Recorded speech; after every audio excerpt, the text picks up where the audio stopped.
The following program is brought to you by the McSilver Institute for Poverty Policy and Research. To learn more, visit www.mcsilver.org, like us on Facebook, and follow us on Twitter.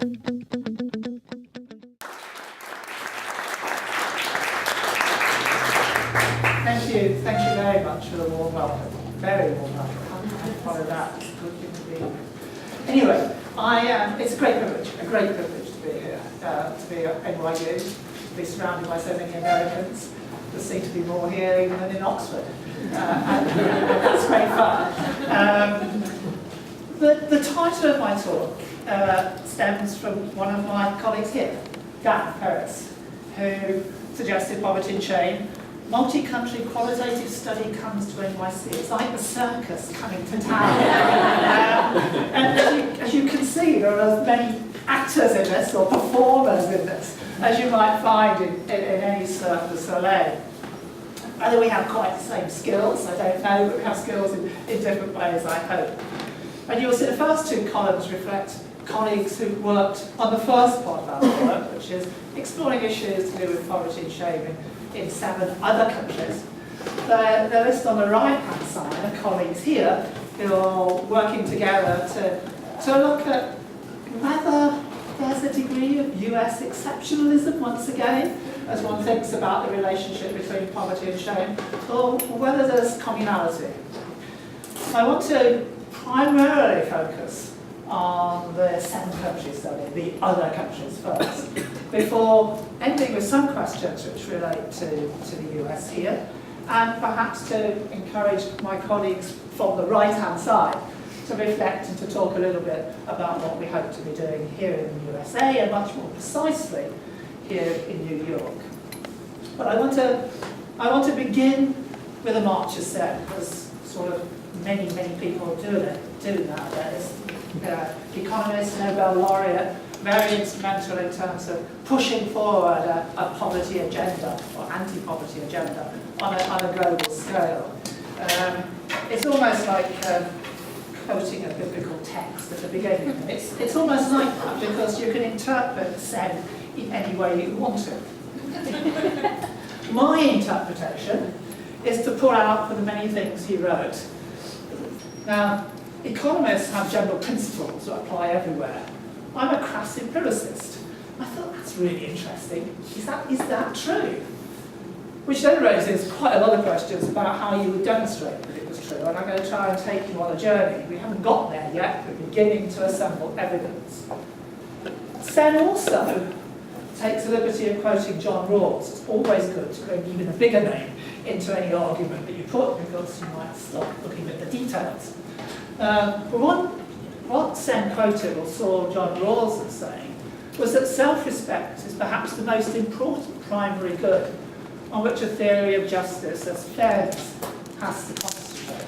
So we've got a situation here where we've got Sen saying it's universal, it happens everywhere. We've got Rawls saying it's important if we're thinking about policies that relate to social justice. Sen goes on to argue that it's, of course, not just the conceptualizing of poverty where shame is important. We ought to take that forward as we think about poverty measurement. When we think about the multidimensionality of poverty, whether shame is indeed a component of that. And he would argue that indeed it is, that we're not just thinking about nutritional requirements, we're thinking about people's ability to participate in communal activities and to be free from the public shame from failure to satisfy those conventions. So there's a sort of, it's important because it happens everywhere, it's important in terms of relation to justice, and it's important because we've forgotten to do much about it in terms of measurement. So are we accurately portraying the experience of policy? Well, how on earth can you test a universal assumption in that sort of way? In whatever way, really, with the resources that as an academic one has at one's disposal. Our strategy has been to adopt what you might call a maximum difference design. The logic would be, we're trying to attest the assertion that wherever you find poverty, you find the experience of shame. If we go to very different places in very different contexts, And we always find poverty associated with shame. It doesn't prove the assertion that Sen made, but it provides cumulative evidence that it might be so. Clearly, if we find a setting in which poverty and shame aren't related, it's pierced a hole, at least in the notion of the universality of this relationship. And so we sought to choose very different places in which to work. And as you can see, we're working in 7 countries: China, India, Norway, Pakistan, South Korea, United Kingdom, and Uganda. Uganda is about the 18th poorest country in the world. Norway is probably the second most affluent country in the world. We worked in urban areas, we worked in rural areas, we captured their countries which have a Christian tradition, which have a Confucian tradition, have a Muslim tradition. We tapped into countries which are democratic, countries which are authoritarian, and very clearly countries that have an enormous range of different stages of economic development. If we find poverty and shame coming together in each of those cases, perhaps we have a story to tell. But is it meaningful to talk about such complex ideas across cultures as different as that? We started by reflecting on how you might answer that question even before we got into the field. And the way we went about it was to think about the way society passes on its social norms and its social aspirations, in other words, the education system. And we thought about one mechanism of getting some sort of insight into that would be the literature that is taught in schools, that sort of senior level, chosen presumably for a reason, but probably because it's good literature, but also in relation to the ideas that literature contains. And so we talked to specialists in each of our countries, we sampled their syllabi in each of the countries, took out of that their set of reading, and looked at that reading through the lens of poverty and shame. We added to that, in those countries, India, South Korea and the United Kingdom, who have a rich tradition of film, popular film, we looked at popular film, sampled that, undertook a semiotic and contextual and content analysis. In countries such as Uganda and Pakistan, we also added in oral tradition. So we looked at fables and we looked at proverbs. And we did all of this to convince ourselves, that's 4 years slip if ever there was one, to explore whether there was indeed a communality, sufficient communality between ideas of shame and poverty for us to begin meaningfully to talk about that. So we concluded it was, and if you want to follow that journey and see whether you agree with us, then I can direct you to the papers that talk about how we reach those conclusions.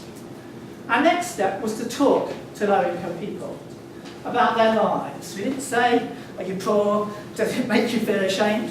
We said, tell us about your lives. Tell us about what's important.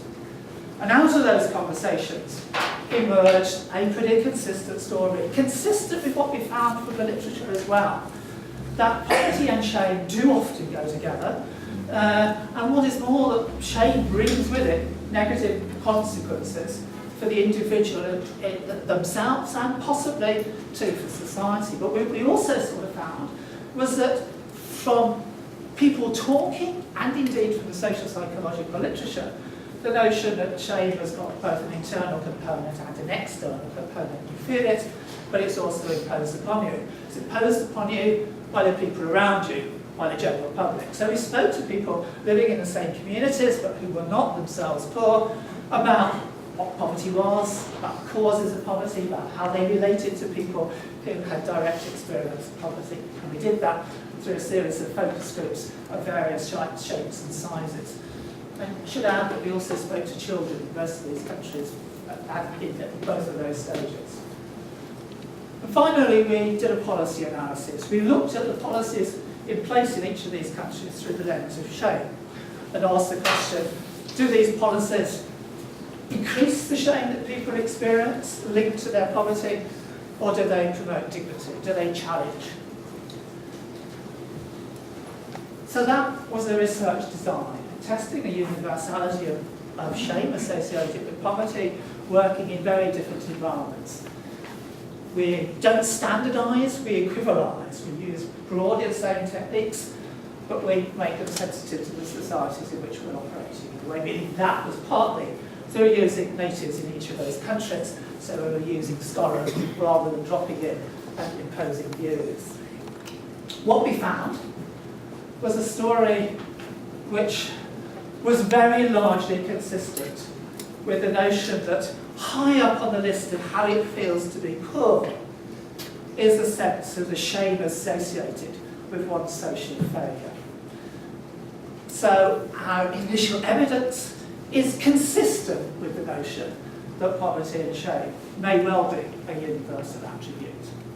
And it picked up on what I've also already hinted, that poverty is internally felt but externally imposed.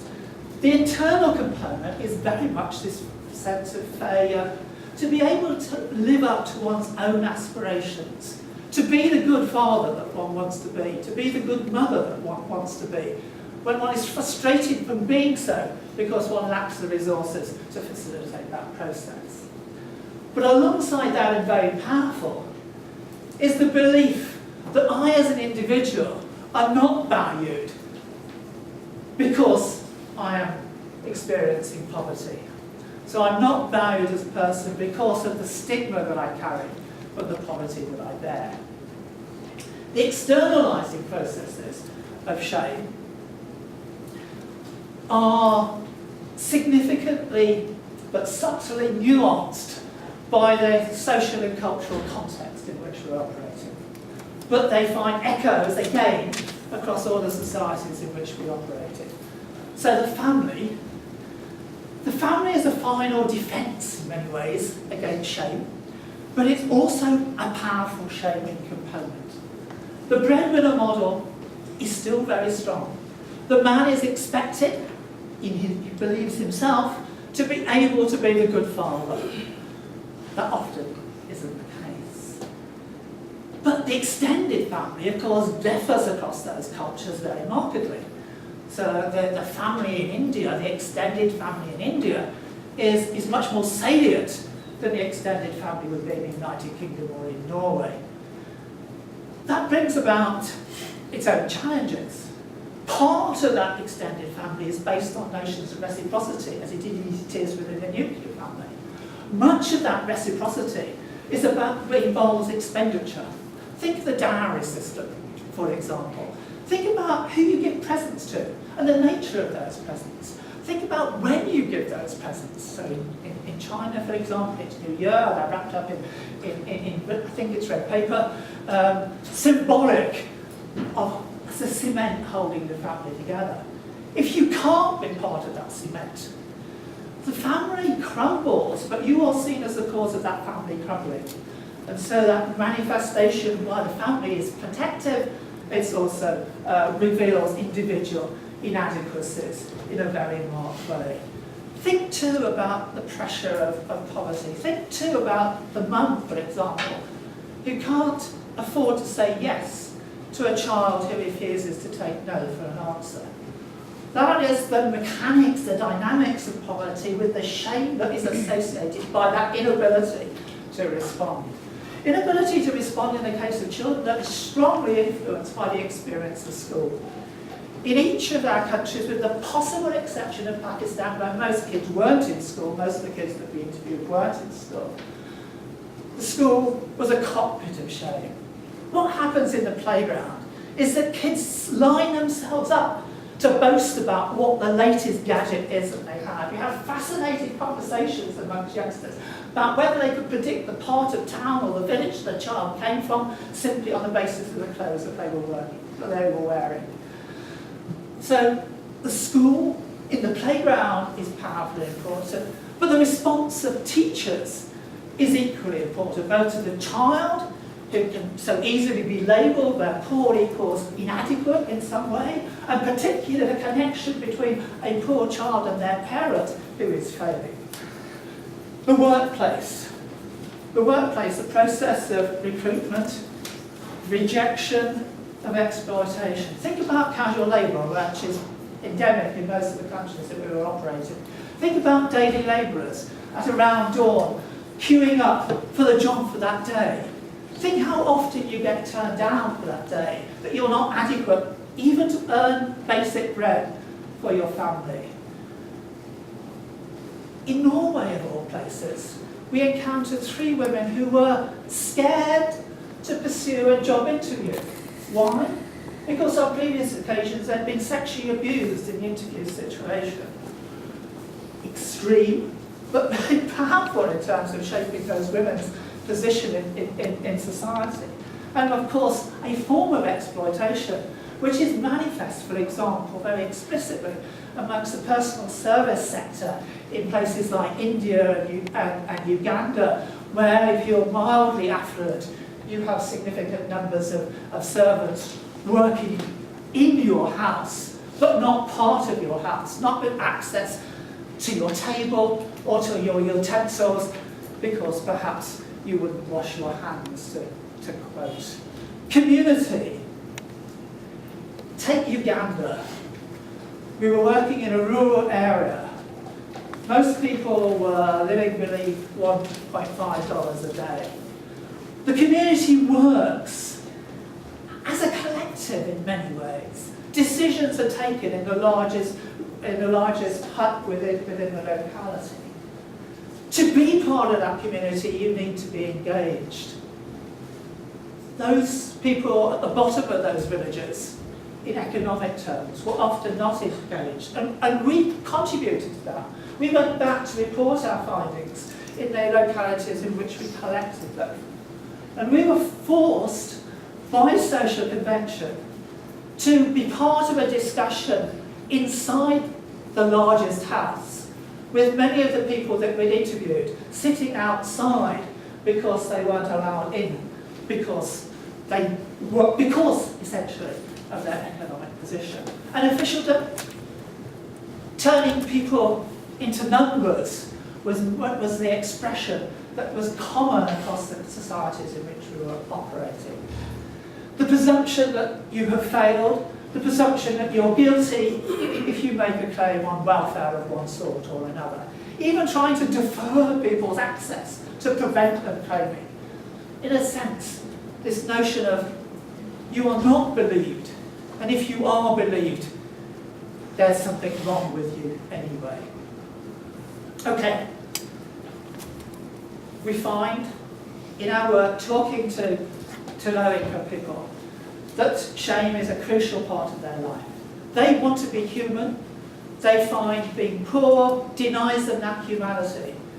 One definition of stigma that Goffman uses is about being treated as inhuman. Shame was described as such by many of our respondents. So what are the responses to shame? How do people cope with this situation? They've got, on the one hand, a lack of resources, but they've also got that lack of respect for themselves and their sense that they're not respected by others. Much of the reaction is instrumental, as you would expect. They try and often succeed. After all, they were alive when we interviewed them. They succeed in making ends meet, of eking out the resources that they have against the fluctuating demands upon them. They are fantastic managers, as a general rule, far more effective than I could ever be. They keep up appearances. The child who stands out is an anathema to parents. They make enormous sacrifices to provide the latest trainer, or in the case, for example, of Uganda, to avoid them going to school in blue plastic sandals which are provided by the state. They need something that doesn't make them stand out within the community. Keeping up appearances, keeping up dignity is a crucial part, with limited resources. That limited resources pushes you into situations of pretense. To take one extreme, a number of the articles, and indeed I think it's Brassed Off, which is a British social realist film, it includes a character who is unemployed, but who goes out to work with his briefcase every day, so that his wife won't learn that he is indeed unemployed. We found examples of that in 4 of our countries, where the spouse didn't know the employment status of their partner who had been shedded from the labour market. The pretense of trying to engage in the community by buying those presents which are expected of you, borrowing money to buy those dowries, which creates a life of fantasy or risk. So not only are you making ends meet, eking out resources, but you're also encountering situations and circumstances where it is a pretense, and you're living with the fear of being found out, of being shown up, of not being able to reciprocate.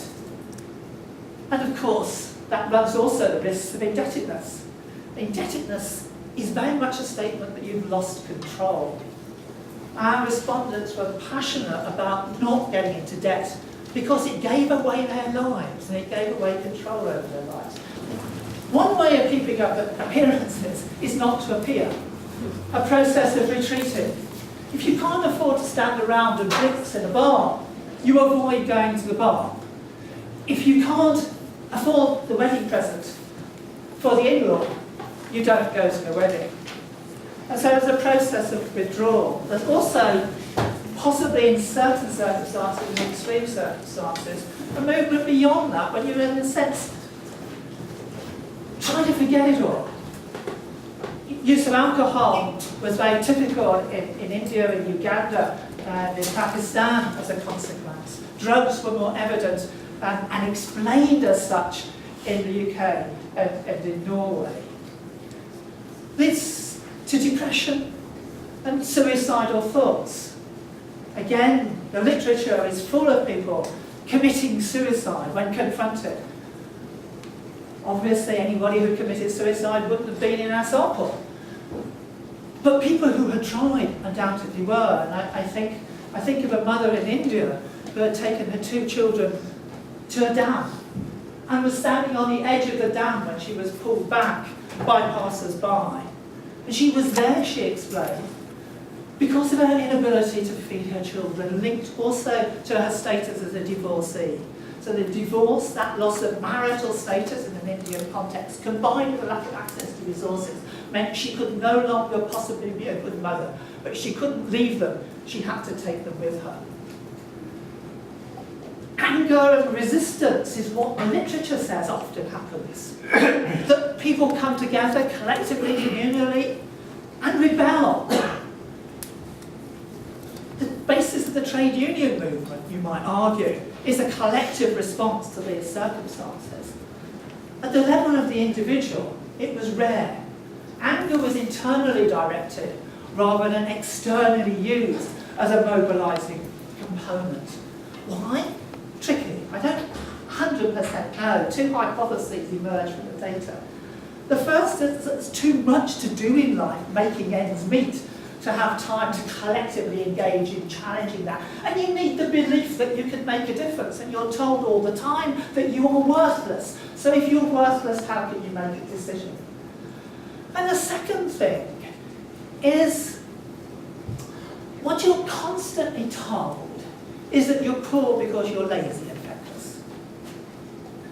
But the people we spoke to didn't believe they were lazy and feckless.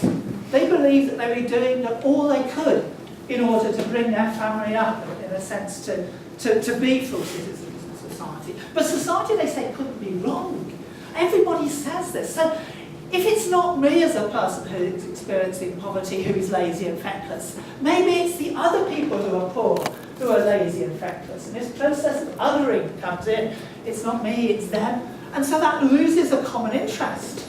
You're striving hard, but the others can't be. Maybe those are 2 of the components that stop the anger being turned from within to anger being turned to rebellion and to revolt. Which leads to a model. Which leads to a model which has poverty leading to shame. A sense of being ashamed, which has a sense of low self-worth and ability to do so. I look at agency. I haven't the power, the resources, and people tell me I can't anyway. Which could, you might argue, lead to a loop, that it might help to perpetuate the existence of poverty. Shame also leads to social exclusion as one withdraws. One excludes oneself, and as we will find later, one is excluded. That also lowers the self-esteem. Nobody wants me in the community, nobody wants me at the wedding. which leads to a reduction in social capital. You've lost contact with those people who might support you and might advance you, which again you might argue leads into a process of a reciprocal recurring nature. The real danger in terms of thinking about shame is again to blame people. Well, why should they feel ashamed? Why don't they just get on with life and do something about it? The argument that I would propose is that the shaming is essentially structural. That they are, because of the external component, responding to what society is saying, doing and thinking about them and doing to them. So this is where one goes to the focus groups and the people in the local communities and talks to them about the experience of poverty. Countries differ, there are nuances, and you have to read the book to put out the nuances, and I hope most of them are there.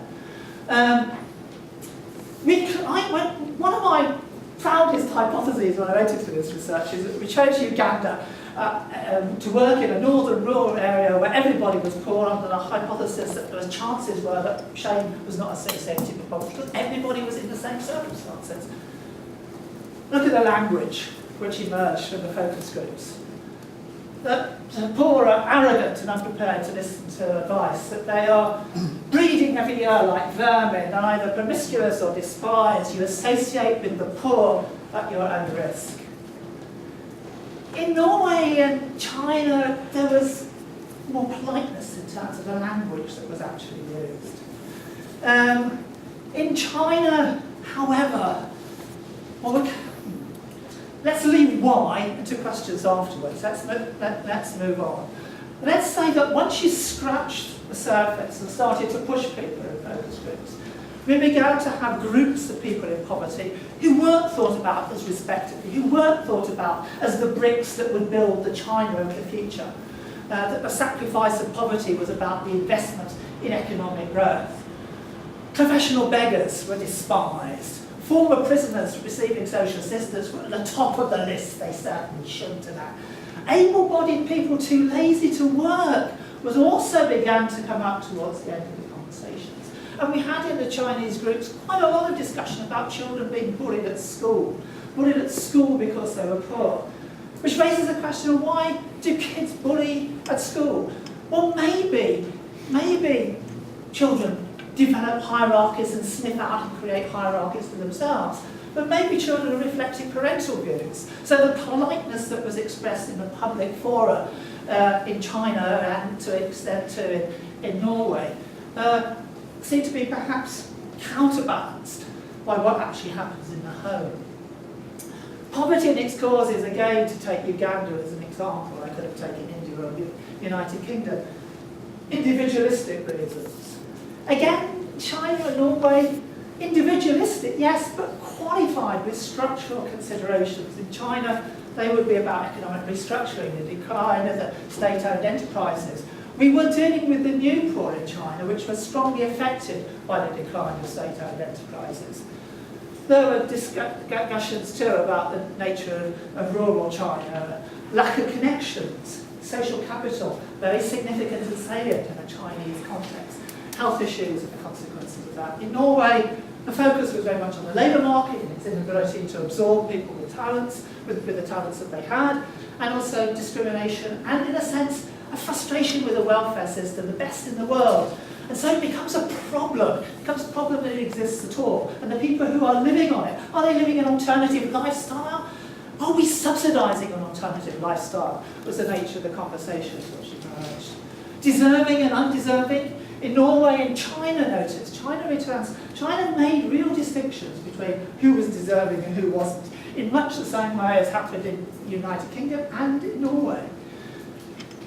In India and Uganda, on the other hand, every low-income person was considered to be equally undeserving. Except as economic development was taking place, we were working in an area in Uganda which was beginning to be influenced by the arrival of oil and the extraction of oil. And so a new conversation began. Well, why don't the poor people go and get jobs in the oil industry? They'll be rich. And so there was a new notion, as new opportunities came up, which were very probably not open to the individuals that we were dealing with, but became part of the discourse. So society low-income people said, people speak about us, they walk across the other side, they refuse to let us in. We spoke to those people who were accused of such, and they confirmed that indeed they did. That's essentially the story. What role policy? I'm a policy. I'm interested in policy. What role does policy play in this process? I said in the last part of our earlier research, we looked at policy, we looked at the framing of policy, we looked at the structure of policy, and we looked at the delivery. Framing, thinking about the objectives that we put in place, thinking about our analysis of the causes that would facilitate our policies working. UK. Back to the 1550s, we began talking about deserving and undeserving. And I say we began on the basis that if you look at when the word deserving entered the English language, it was about then.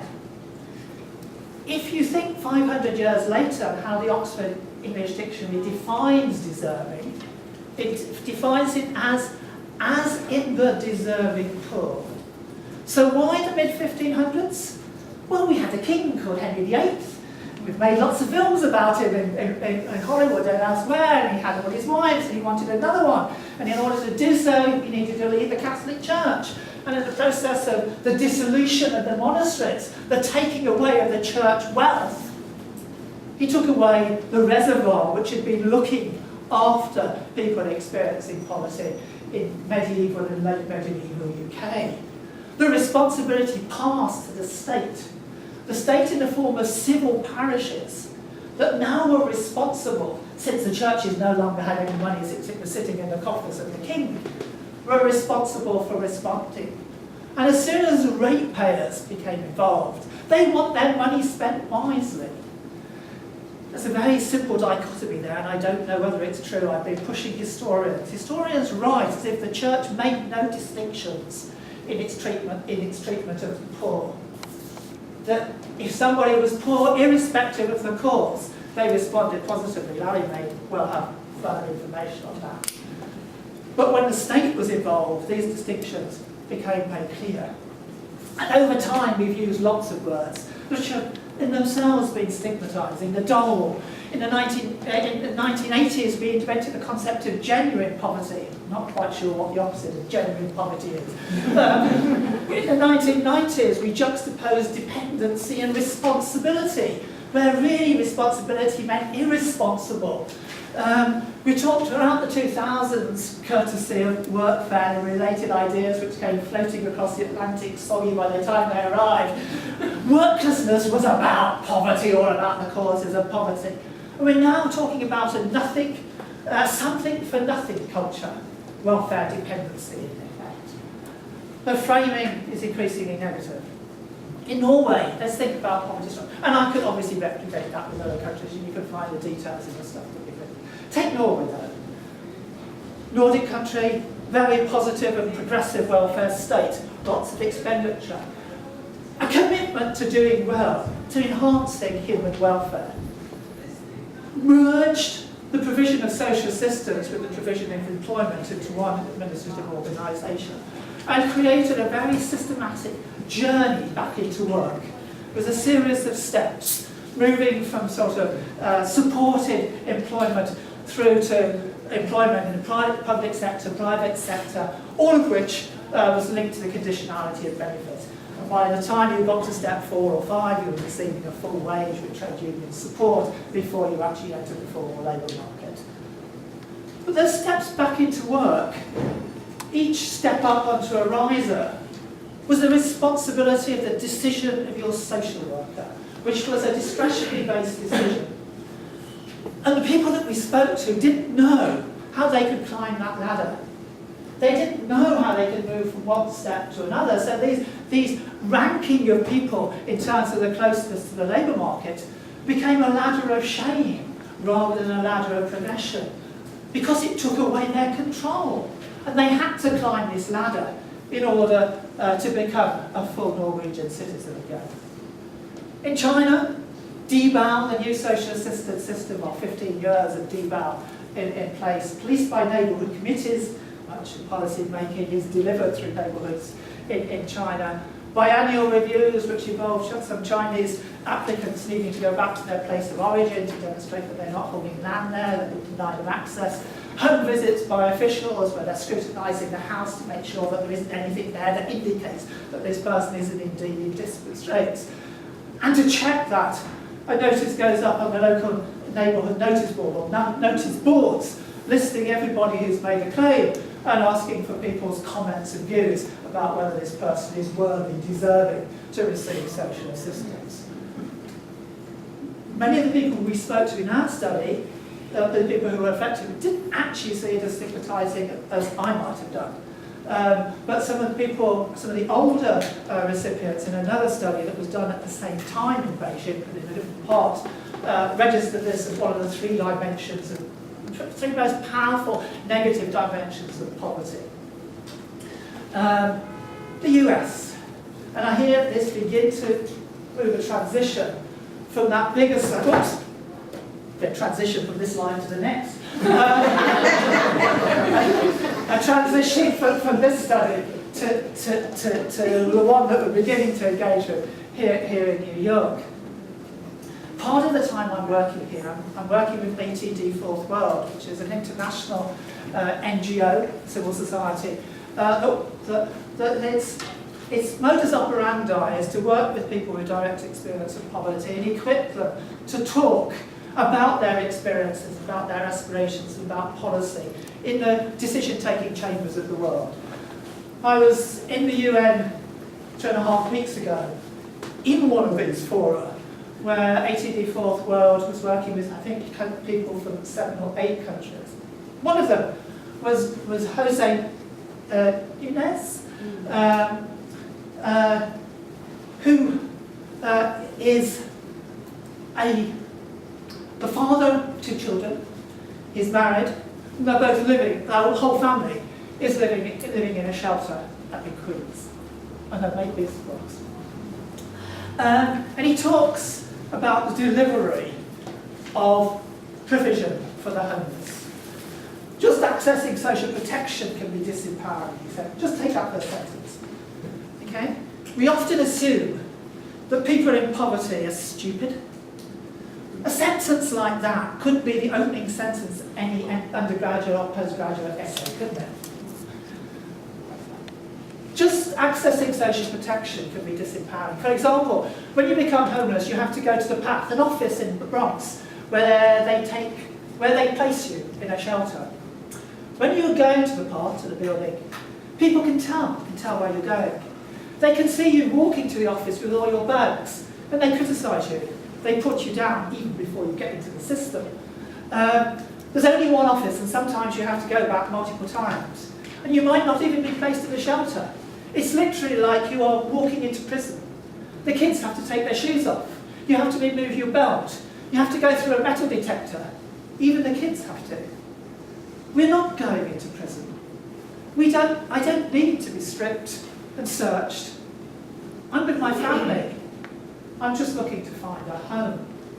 Now, homeless provision in New York is clearly about resolving a social problem, and it's about treating people, solving their problems too.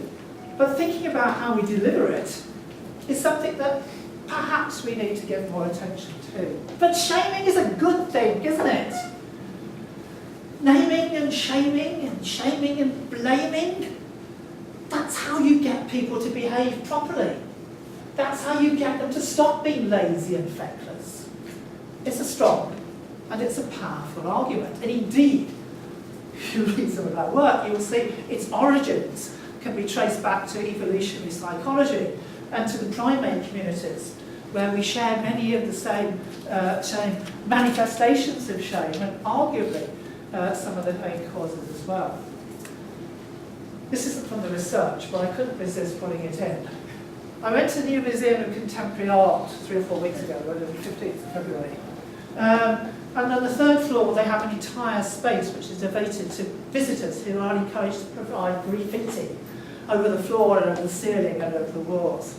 Somewhere about 12 or 14 feet up, somebody had clambered up on a ladder to write, "No such thing as luck, only opportunity created by hard work." It could encapsulate the American ethic. It certainly encaptures the work ethic. But just think about it. Just think about CA thinking it worthwhile to get a ladder, to climb it, and to inscribe that statement. As a statement of what? Certainly as a statement of shame. Does he ignore the lottery of birth? Surely I can't control that. Is that luck? Do I choose my genes and my parents? Of course I don't. And many other components of life aren't so simply resolved as that. But it's a powerful, powerful message that shaming is a good thing. Think what you think when you see your daughter for the first time that morning and realise that you can't feed her, can't provide her what she needs. Think what that's like on a daily basis. And that there is no social gain.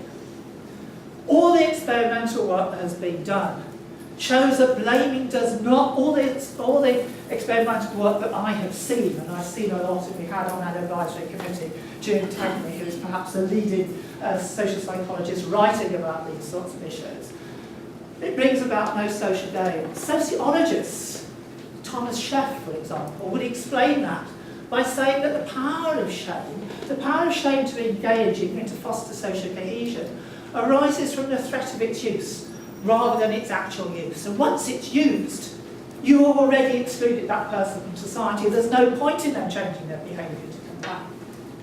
I don't know, Thomas Sheff was a theoretical sociologist. I'm not sure he engaged in any empirical work, and I don't know the validity of that, but that's one of the explanations.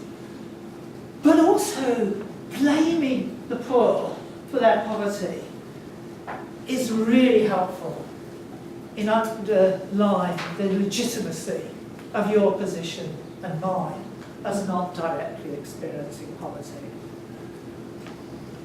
World Values Surveys. Work as a duty towards society. A cave plot, the static might indicate the proportion of people agree with that notion. The static tights, the proportion disagree. Overwhelmingly, the work ethic is strong, it's a duty to work. And those who don't work become lazy. So there's a strong support for the person who clambered up to write that statement about there being no role for luck. So, poverty is pregnant with the request and the demand to do something about it. It's a political slogan as much as a sociological fact. But it's still existing. It's existed for thousands of years. Those of us in the middle ranks of our society can justify our position on the basis that we've worked hard. We can justify the existence of poverty on the basis that they haven't. And therefore, the extent to which we need to put our hands in our pockets to involve ourselves in some mechanism of redistribution is limited, because we can explain their circumstances by individual failure. In India, you take it back to previous generations through the process of incarnation. Here we blame it on the family, on the individuals themselves, but it facilitates the perpetuation of poverty. Now, think about how it's perpetuated. I focus on us as individuals. Think about us in a societal way. Think about the frames of thinking that shape our values, that lead us to express opinions, that affect our social behaviour as individuals, and which lead to us shaming people in poverty. Think about the political framing of communication, where we have a political ideology that expresses itself in rhetoric, that leads to policy, which is stigmatising, according to the people that we've spoken to, in terms of and its effect on people in poverty. A crucial role in this communication is the fourth estate, the role of the media. It's not a simple role, and it's not the same in each country. Let me take the simplest and just look at the United Kingdom, because I'm conscious that time is coming to an end. what we're kicking that and now saying time is coming to an end begins to worry me a little bit. We have in Britain a press media which is really important, a print media which is really important, worried about its future, worried about social communications of one form or another, but nevertheless significantly important. Sees its role as engaged in the political debate, and it's split left and right in terms of the newspapers. It argues a strong case which is influenced by its need to maintain its readership. It knows what its readership says and it knows what its readership wants. At the same time, it has this remit to influence the political process. The Sun claimed that it brought the Blair government to an end by suggesting people didn't vote Labour any longer. Politicians use the media as a way of gauging understanding of the political language and expectations of the time. They also use the same sources of information, opinion polls, but particularly focus groups. And what you find in Britain is that individual work ethic values and despising of the poor, which come from the values and are expressed in terms of the behaviour that we observed and the language that we observed, are reinforced by the language that we find in the newspapers, as newspapers compete for that median voter who doesn't want to spend money on welfare, would like to bring about reform, certainly doesn't want to engage themselves in massive redistribution. So we're hypothesising a model which has poverty leading to shame, shame reducing agency, reducing social capital, possibly perpetuating the cycle. We're saying that poverty, the shame associated with poverty is externally imposed. And part of that process is the role of policy. Sen said shame was a universal feature. I don't know whether that's true, but we found it in very different places. Shame undoubtedly hurts, and the people we spoke to say that poverty is made worse by the experience of shame. We argue that because policy enhances stigma, feeds that cycle of shame, it is likely to be less effective than if it promoted dignity.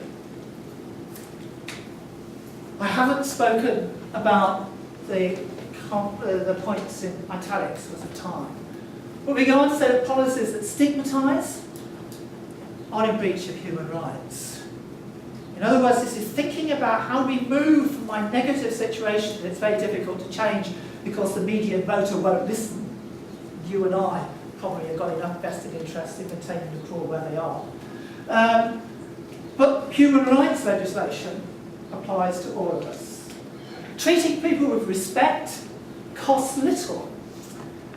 And I would argue it must be made more.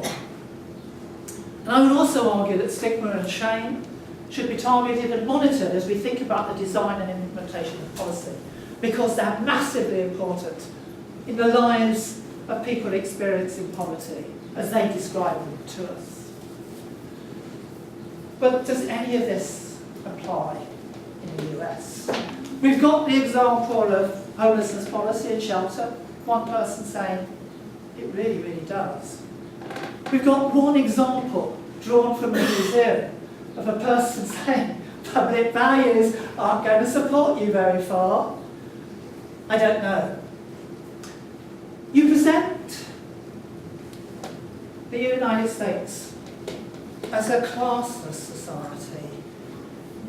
That's not true in the United Kingdom, for example. And the cleavages between poverty, shame and class are complex there. How do they operate here? Is it different? How does relative deprivation apply? And spatial segregation? We had geography in our earlier study, but not very explicitly. Is poverty less bad if you're surrounded by people who are equally poor? The experience in rural Uganda suggested no. But what about the experience here in New York? What about the distance you are, the probability of meeting somebody who is not poor? How does that affect your day-to-day experience and your view of self? What's the impact of the neighbourhood? The you in the UK, but without the you here, of course. No, I think you is rather important in the concept of neighbourhood. So how does this play out? And New York clearly is in the United States. I've been told that time and time again, and I don't have to be told. The view from my apartment window tells me it isn't. But is it too exceptional to look at? I don't know.